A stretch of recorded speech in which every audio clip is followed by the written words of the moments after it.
Ladies and gentlemen, welcome to the Fight Pit Podcast, episode 26, and this week, we're going over the King of the Ring. And Queen of the Ring. Yeah, basically, the quarterfinals, right? No. Yes and no. It was just the beginning matches. Yeah, it was the qualifying matches into, well, not qualifying, but your, what's it called? Your starting matches on both sides, and then to determine what your semifinals will be for each side. So, we're just starting off with Monday Night Raw. We started off with a Judgment Day promo, and basically it was Finn and JD apologizing once again for what they did at Backlash, interfering in Priest's matches, and he accepted it, and Finn Balor looked like he was in love with Damian Priest right here. Like, When he gave him the apology, and then he was like, yeah, just come here, give me a hug, Balor was like... He was all up in it. He was like... He, like, beat it on his chest, like, oh, thank you, brother. I love you, brother. It was so weird. But this transitioned immediately into Finn Balor versus Jey Uso, and Balor was taking the... Actually, no, it was Uso taking the place of Drew McIntyre. It was supposed to be Balor versus McIntyre. That would have been a great match, but McIntyre is injured because of his elbow. Yeah. Because of CM Punk. CM Punk broke his elbow. CM Punk said, I don't care that you broke your elbow. Balor thought he was going to get a bye in the tournament and move on to the second round, and no, Jey Uso. Adam Pearce is like, hold on. You don't just get a first round bye. He's been replaced by main event Jey Uso. Yeah, this was... I don't know. I know Jey Uso, he is very, very popular right now. He's probably the biggest babyface other than LA Knight and Cody Rhodes. Yeah. And that's like... He's up there. But I don't know. His moveset is so... basic. Yeah, it's very basic. Generic. Very basic. Like, he only has... He has the 5 moves of doom kind of thing, and I've seen a lot of people talk about this online. And, I mean, just watching his match, it's very much storytelling based. Yeah, for sure. And, yeah, his only moves are really the Uso Splash, the Super Kick, Samoan and drop. the Samoan Drop, and then the Rock's Punch. And then there's obviously some other ones, like little ones, but for real, those are his only moves. Yeah. I don't know, I feel like and he the needs spear, to... too. Yeah. But he only did that because he took it off of Roman Reigns. Yeah, I don't know. His moveset is very basic, so his matches are kind of getting a little like. I think they're getting better though, because it used to be a lot worse. It used to be more basic than what he already has. Yeah. So he's gotten better. He just needs more time to develop his move set. There was a funny line by Pat McAfee. They were talking about King Tut, because of the King of the Ring, obviously. And they said, well, King Tut's dead. Uh-huh. I don't know, I thought it was funny. I didn't give the proper delivery. Yeah, no. But because King of the Ring, they were talking about King Tut, which I thought was kind of funny. Always leave it up to Pat McAfee to bring up the most random stuff. For real. The basics of this was that Drew McIntyre came in through the crowd and... tried to distract Jey Uso, and then Uso ended up getting the advantage anyway, and Drew was big mad. He beat Finn Balor with the spear. So looking right at Drew, and Drew just looked like he was about to cry. He was like... Yeah, and actually Drew McIntyre just came in the ring looking stoic, and Jey Uso left real quick. I'd be scared. He was scared. You ain't coming after me, boy. Yeah, Drew McIntyre, he goes backstage and he's talking to Adam Pearce and basically says that he's leaving, he's tired of this bullshit. And just as he leaves, CM Punk, literally 2 seconds later, pulls his car right in where Drew McIntyre's was. I'm here for Drew, where is he? He said, well, you just missed him. He's like, what? Oh yeah, I did want to mention there was a Uncle Howdy graphic up right as Drew McIntyre was leaving. I didn't look into it, like any QR code, but I did see that Uncle Howdy. I've been following along quite a bit, but I don't remember what it was. Yeah, CM Punk, he's talking to Adam Pearce, obviously trying to find Drew McIntyre. The truck cue my music, I got something to say. he walks past Chad Gable, who's scolding the Alpha Academy, which I always think... I think it's really funny the way they've been doing it more recently. Having them do the full backstage entrance. Yeah, and you just see Alpha Academy back there arguing. You see these little things, like we seen Dom and Liv Morgan come out of the same room one time. Oh! Like, I think, I can't remember who was talking. It wasn't a locker room. I think it might have been a locker room, actually. I don't know. They came out of the same room, everybody was Somebody was getting interviewed. Yeah, CM Punk, he goes out there and he cuts a promo. And I guess he was trapped over the weekend in WWE headquarters. Is that for real? Yeah, that was for real. So they had, I think it was on purpose though, because like they were gonna be in Hartford already, and they were just in Hartford for what was that? What was he a part of? What was that? After it was, I think the NXT after France or something like that. Oh. It was from when he traveled back to France or something like that. I don't remember when, but somehow he got locked in, and he was in the WWE headquarters for like 2 days. Yeah, I don't... It was weird. That is funny, but they kept mentioning it. Yeah, he was basically talking about Drew McIntyre. He's a coward. He left right before I got here. And that he... He was like, hey, McAfee, take a picture and post it on social media and tell Drew McIntyre to get his butt back here so I can beat him up. There was one of the Kendrick Lamar diss tracks on Drake. He mentioned it during the promo. He said something about, I forget. Like, I hate the way you walk, the way you talk, the way you dress. He said all of that. I thought that was funny. Not I. It's you. You hate the way I walk. You hate the way I talk. Oh, yeah, because Drew McIntyre's obsessed with him. I got it. I was like, I've been you. Well, I was just thinking Kendrick Lamar diss track. Yeah, I know what you're talking about. Ricochet and Braun Strowman reunite backstage. Ricochet was getting interviewed, and Braun Strowman came back. And then he was asked about Judgment Day, and so they're starting a feud between Judgment Day and Braun Strowman. I bet they bring Ricochet back into it. I wouldn't be surprised. I would like to see a Braun Strowman versus Damian Priest for the championship. I mean, that wouldn't be... I would love that. Like, honestly. Especially with how beefy Braun Strowman is now. How big that dude is. Yeah, I just don't know where that would go. Yeah, I don't know. Io versus Natalya happened for the Queen of the Ring tournament, one of the first matches. It was alright. There was a great roll-up sequence into a sit-out powerbomb by Natalya. That got a near fall. Really cool. Yeah, that was... They just kept trading back and forth, and then it ended up getting the sit-out powerbomb. And yeah, there wasn't a lot else that happened. It's a Natalya match. It's very... You know what's going to happen. Yeah. She's going to put up a fight and then lose. Yeah. And that's what happened here. Io won with her signature moonsault. And then Dakota Kai did a promo basically saying... Io just won hers, I'm going to win mine. Yeah. And Asuka's injured. That's why Dakota was put in this. So, that kind of sucks. That's sad. Yeah, I don't know what the injury is exactly, I just know that she is injured. It's an injury bug going around. Yeah. Unfortunately. Then we had a King of the Ring first rounder. Probably, and this one was really possibly good. A match of the year contender. No. What do you mean this was not long enough. I mean, if you're going off of WrestleMania... Okay.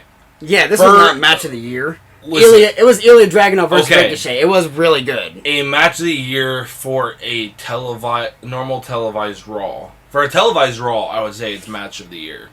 Yeah. Not in general. I don't know. For it being a Raw match, like, it was a banger. We'll just say it's a banger. There was a Constantine special, and I wrote it down. I can't even remember what that is. I know Ilya Dragunov did it to Ricochet. He does a swing off the ropes, like kind of like a 619 sort of thing, and then he turns around and does like a discus clothesline to the person. Yeah, that was nice. There was a top rope senton by Ilya, which was... That's just crazy. Beautiful. There was a lion tamer by Ricochet, and it seems like Ricochet is...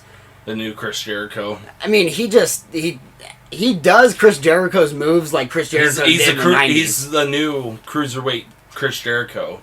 Yeah, when he did all of his... He performs all of them, like, spectacularly, which... Maybe even a better version of cruiserweight Chris Jericho. Nothing against Chris, but... Just saying.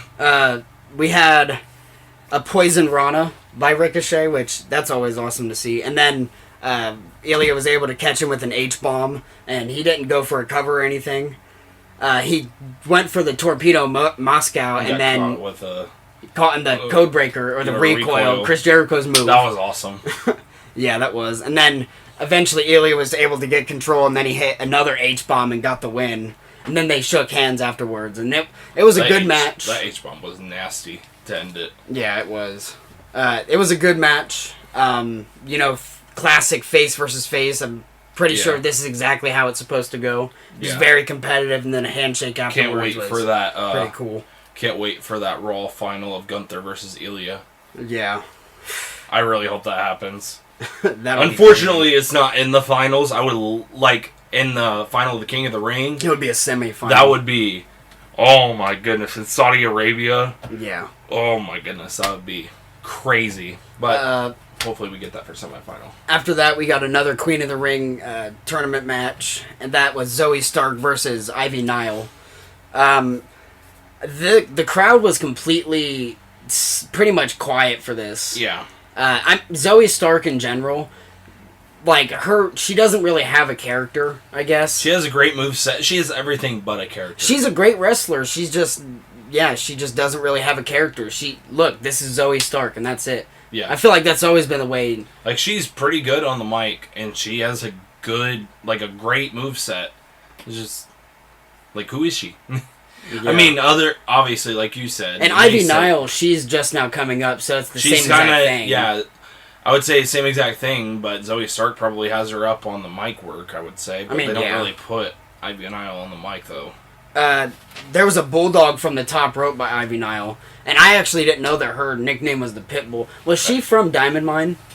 Yeah. Okay, now I kind of understand with the Creeds. I forget the other guy's name. Roderick Strong? Not Roderick. The other guy, Damon Kemp. That's his name. Oh, Damon Kemp, Roderick Strong, and Ivy Nile. Yeah. Yeah, she had an awesome bulldog from the top rope, and then an awesome kicking sequence. She tried for a whole bunch of kicks, and then she was able to get a back kick. I thought that was kind of cool. And then there was a Z360 by Zoe Stark that got the win. Even though I don't watch a lot of the women's wrestling, or I guess not necessarily not watch it, but care for it, the Z360 is one of my favorite moves. Like, it looks so effective. I really think that since Triple H took over, they've been getting even more respect when it comes to... and I'm glad they have. Like, I mean, they're on the same level. Like, I just noticed every little thing, like the King and Queen logo. It just looks so centerfold. Like, these two are equal. And there was 4 matches for the Queen of the Ring and King of the Ring on this episode. And then there were other ones on SmackDown as well. So, and then we also had some on live events as well. But this one in particular, the Ivy Nile and Zoe Stark one, it was okay, but the crowd was not into it. But they did get some awesome moves. That bulldog from the top rope was awesome. Welcome back to the U.S. crowds. Yeah. Everybody was having France crowd withdrawal. Yeah. Everybody was like, want to go back to France. We have to go back to stupid U.S. crowds where they're not cheering like that, doing the phenomenal chant that they were doing in France. There was a Judgment Day promo. Next, it was just Damian Priest, JD, and Finn Balor backstage, and Balor was saying sorry for losing, and Priest was like, oh, it's no big deal. And then they were talking about the Braun Strowman problem, and Damian Priest said that JD would have to take care of it. What? I have no idea. Excuse me, what? How did that even happen? Like, how is that your resolution? Put your smallest guy against Braun Strowman is just like... I mean, I'm for it. I want to see that. I want to see JD absolutely get brutalized by Braun Strowman. Him hit that freight train shoulder block that he does on the outside. Yeah. Just see JD flip like 4 different times. Yeah. So it was those 3 backstage. They were talking, and then Carlito and Dominic Mysterio came up, and Priest was not liking Carlito, and Carlito was just basically saying, I need help with the LWO.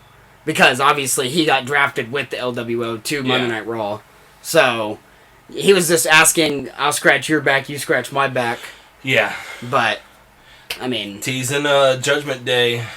Priest was not for Judgment it. Day. Yeah, he might warm up to it. That. He didn't like JD join the Judgment Day at first, but look where he is now. I mean, you never know. I would really like to see Carlito. I would love to see that. I'd love to see that. That'd be cool. Yeah, we had a Becky interview with Michael Cole, and this was the most useless part of the show. I mean, he legitimately started interviewing her, and then he said, "Look at the screen," and it's an Instagram post of one of Becky's outfits. I get it was from What made you decide to wear this to this show? Yeah, that was stupid. Okay.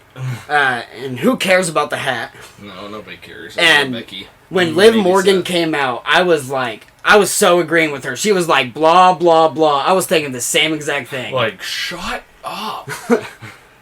Yeah, Liv Morgan came out and she basically was saying, how are you going to talk about all of these new superstars when I'm right here? I'm tired of being overlooked. And then Damage Control comes out.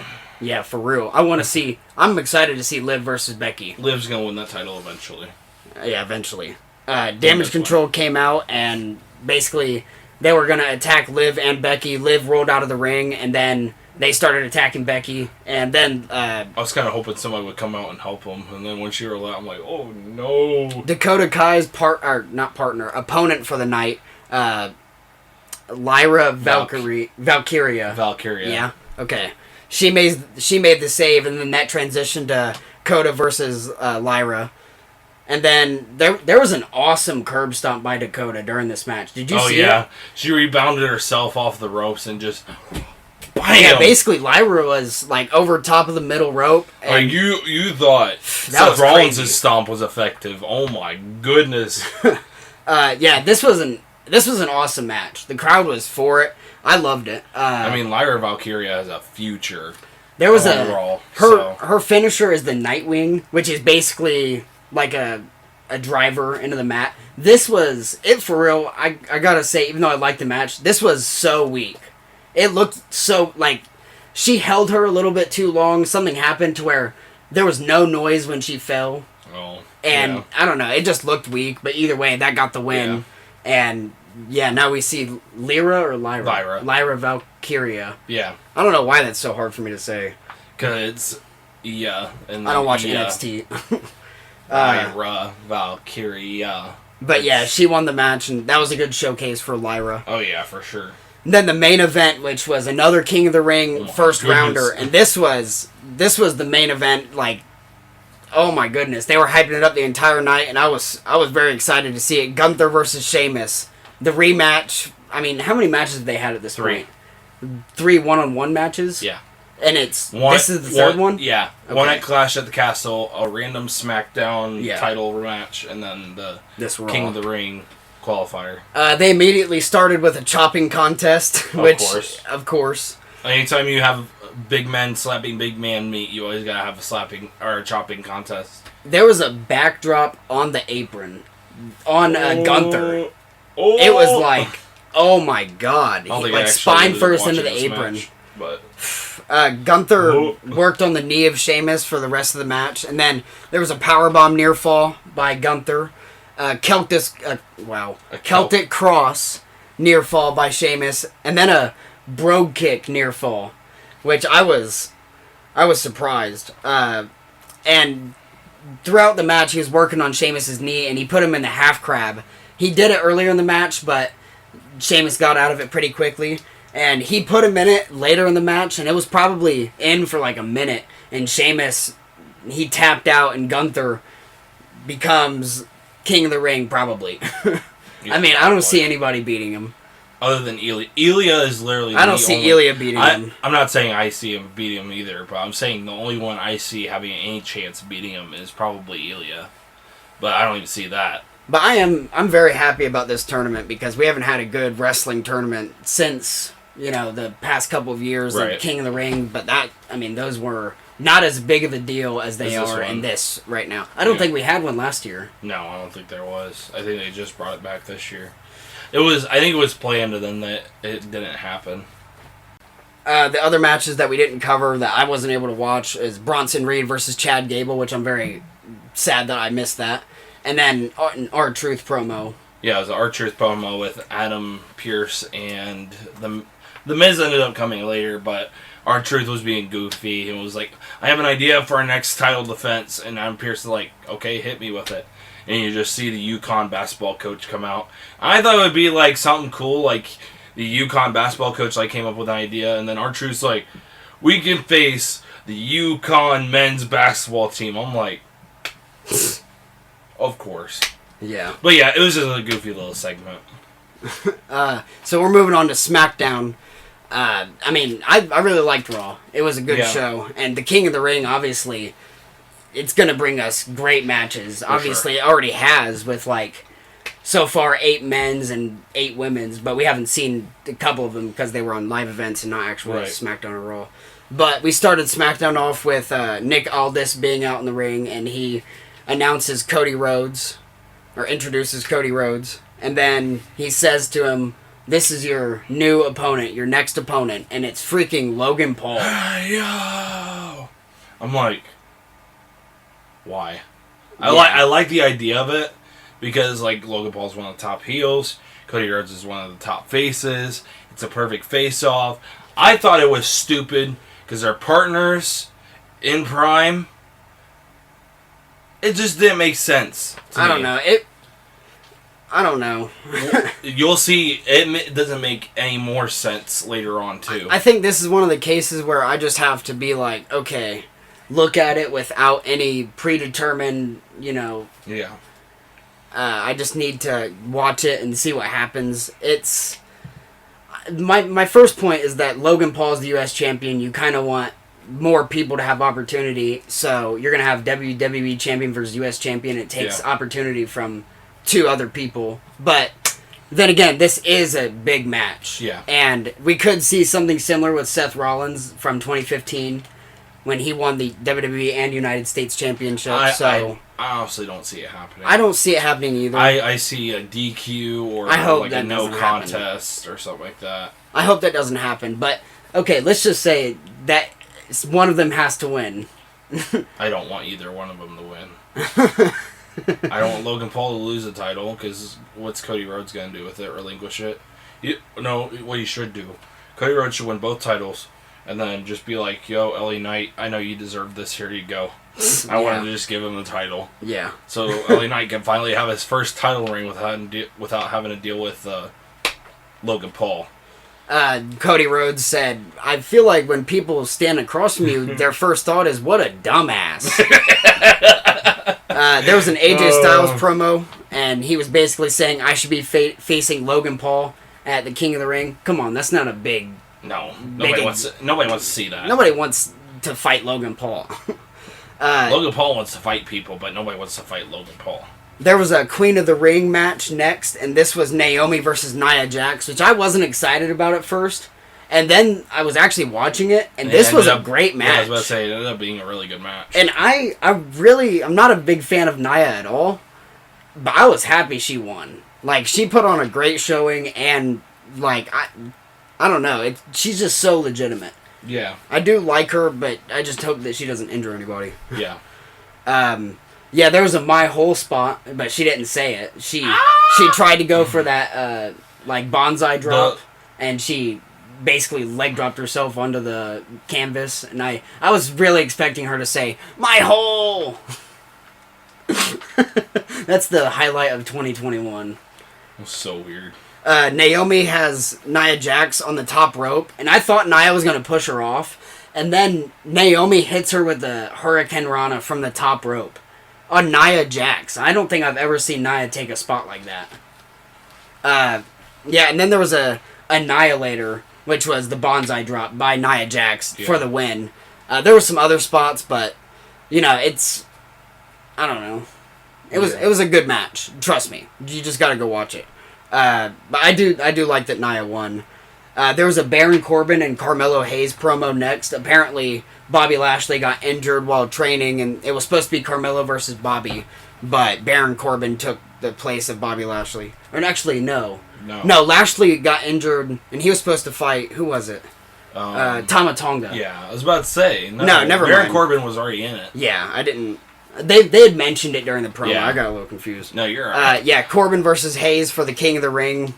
One of the first or round 1 matches. Corbin, he looks good without a shirt. Like, I don't think I've ever seen him wrestle without the shirt. I don't know if he did in NXT, but that tattoo on his back looks so cool. Yeah. I mean, I know before they didn't have him wrestle. I've seen him wrestle without a shirt. Yeah, he did it since like when he was Constable Corbin. He always wrestled without a shirt. So is that a new tattoo or what? I just never noticed it before. Probably never noticed it. Wow, it looks cool. Yeah, there was a first 48 by Carmelo Hayes, and it was basically like he jumps from the top rope and hits a code breaker. That was really cool. And then there was he tried for a big move off the top rope, and that got reversed. And Baron Corbin, he hits a suplex cutter. He brought out moves I've never seen Baron Corbin hit. He, for real, did like 3 or 4 moves. I was like, what the heck, Baron Corbin? And yeah, it was basically a suplex and then turned it into a cutter. And that got a near fall. And I was kind of surprised he kicked out. And then Carmelo Hayes was able to get a roll up, and that's how he won. Then saying, I'm him. I'm him. Baron Corbin doesn't deserve that kind of disrespect. There was a Randy Orton promo basically saying, I have my match with AJ. I'm going to win, obviously. And then he sent a message to Tama saying, I'm not done with you. Then there was Jade Cargill versus Piper Niven, Queen of the Ring, round 1. It was a power showdown. These 2 women, obviously both known for their power game, trying to outpower each other, but neither one of them could. It's a stalemate. Yeah. And on commentary, Wade Barrett says, Chelsea Green's scream sounds like a cat getting castrated. I was like, what? What the hell? Why is that the first thing that comes to your mind? This was crazy. Jade Cargill hit on Piper Niven a blue thunder bomb and got a near fall. It was so cool. I mean, obviously, Niven had to help a little bit, but still, it looked awesome. And I did not expect Jade Cargill to try to hit Jaded on Piper Niven. She's just so big. And she tries it and fails the first time. There was a cannonball near fall by Niven, and then Jade Cargill actually picks her up for Jaded and gets the victory. I mean, obviously, she didn't have her up for long, and Niven had to jump up. But, I mean, still, she hit it. And then Bianca Belair came out, and we immediately transitioned to Bianca Belair versus Candice LeRae, Queen of the Ring. I really like how Triple H has made the transitions, like, kind of flawless. Yeah. Like, they make sense. Like, you have Bianca Belair come out right after Jade wins, and then you immediately go into this match. It's just, I don't know, it's such a fresh change from what Vince McMahon did. Yeah, for sure. And you're really noticing it now that we're in the Triple H era. There was a Shinsuke promo before the Candice LeRae and Bianca Belair match actually started. Obviously, Shinsuke coming from Raw to SmackDown, there was a hype package basically saying everybody's in trouble, so we're going to see Shinsuke versus Cody eventually, I would assume. Again. Yeah, and I'm excited to see that. Yeah.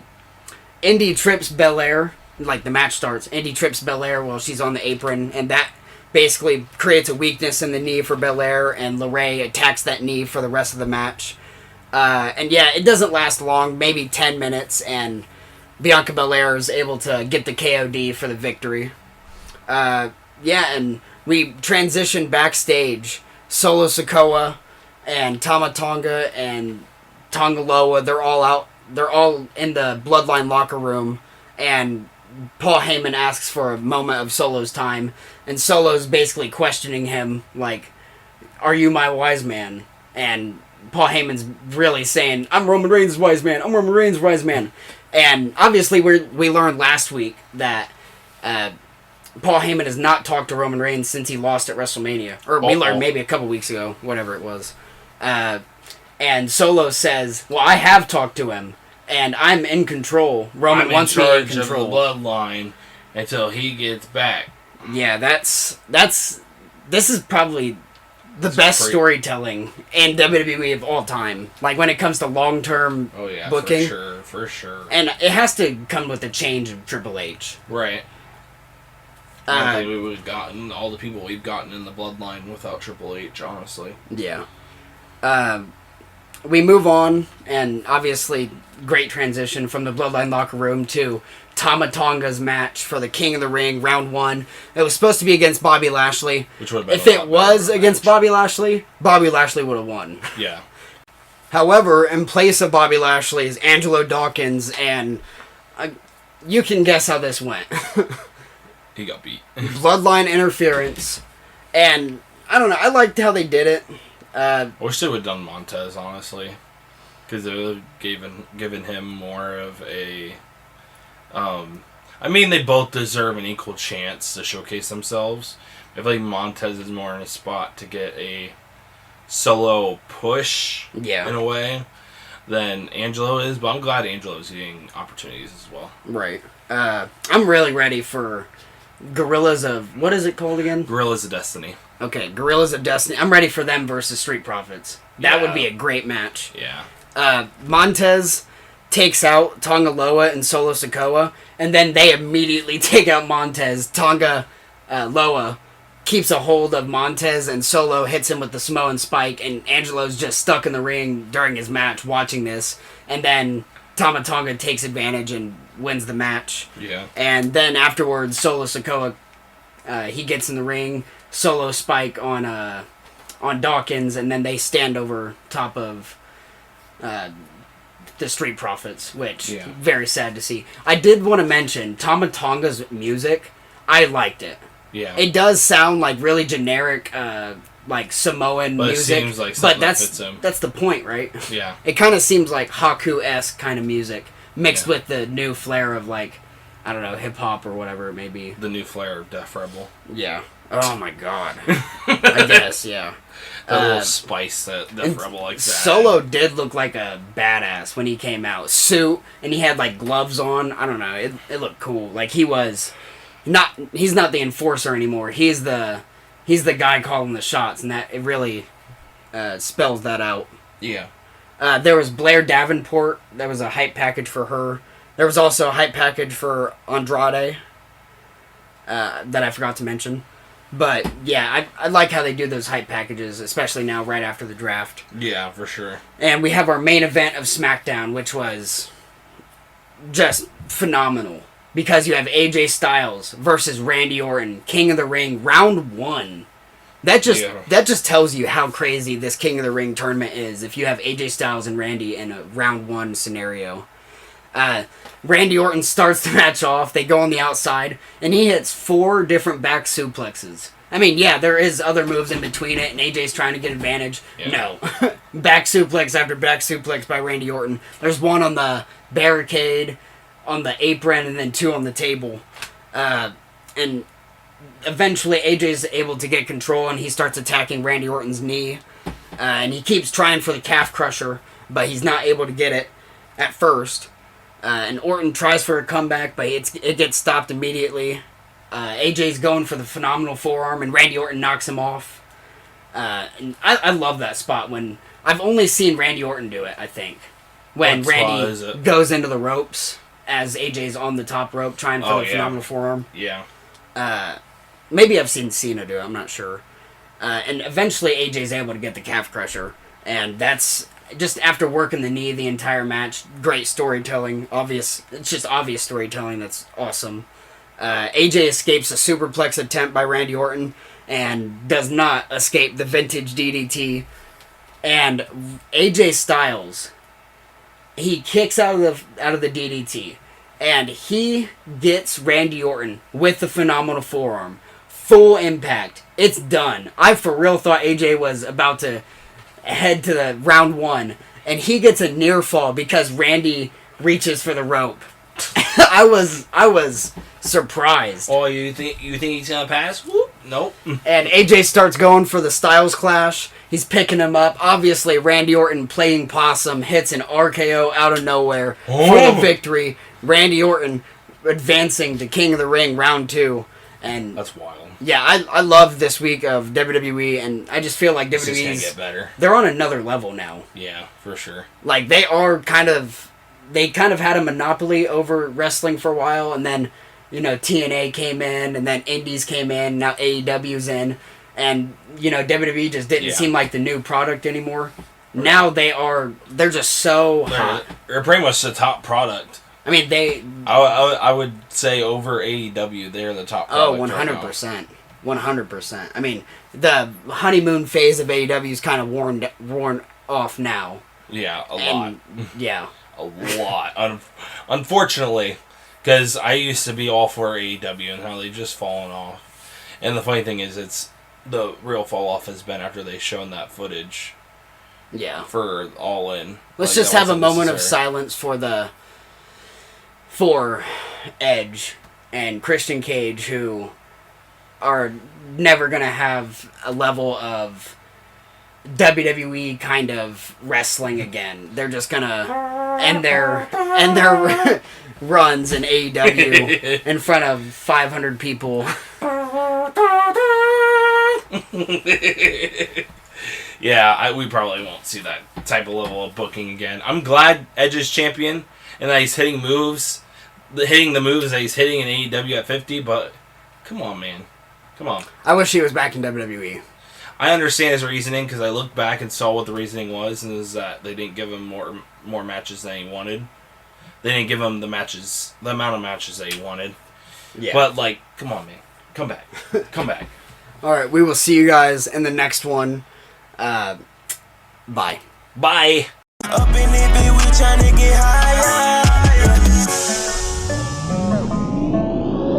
Put it back, I cooking it rack, me eating that pack of bonus stopper, holding it down, pull up in the primary rip, that just stop faking the cap. Yeah, killing the trapper, coming back, I'll break new loose, keep up in the track, I'm feeling the beachy, burning, healing, marking it, tie beam, baking screech. Don't clap in the sea, air track and pee, I'm master love, but feet deep, I'm switching my game, take passion, even with my shot, no line to see.